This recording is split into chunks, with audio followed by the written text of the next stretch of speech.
What's up guys, welcome to the channel. In today's video, I want to explain to you guys why GameStop stock is suddenly exploding in value.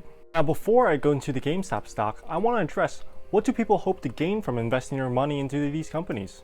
Let's say I invest $10 per share into a company. My hope is that over time, the share of that company will increase and that my one share I bought for 10 bucks will then increase to 30 bucks. Later on, I could share the stock for a gain of 20 bucks. Now here's the caveat. I am placing a bet that the company I just invested in is going to go up in value and not down. If I invested my $10 with the expectation that the value of my stock will go up, but in reality goes down to let's say $7, that means I have a net loss of 3 bucks. Hopefully with this, you get an understanding of how much you can make or lose when you're investing into the stock market. So then the question really stands, why on earth are people investing in GameStop? It's not like people are expecting GameStop to be making any huge financial moves anytime soon.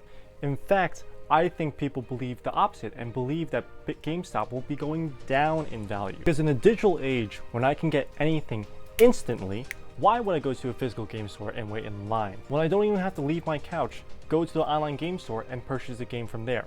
Theoretically, I'll be able to play the video game once I purchase it on the online store. In order to explain why people will be investing into a failing company, our story starts on January 25th when GameStop was only selling for around $50 per share. At this point, GameStop is considered a failing retailer that's value was overvalued already in the stock market and was about to plummet down even more. At least that's what people in Wall Street expected. One group that really expected this and betted on it was Melvin Capital and Citron.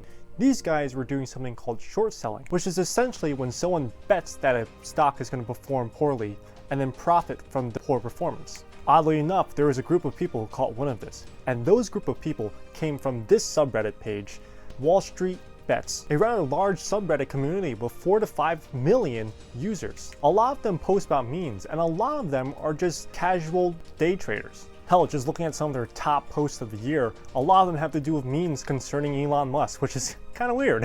What makes it super interesting though is that a few of the users or members in this subreddit found out that Melvin company was doing these transactions and basically just want to screw them over just for the hell of it.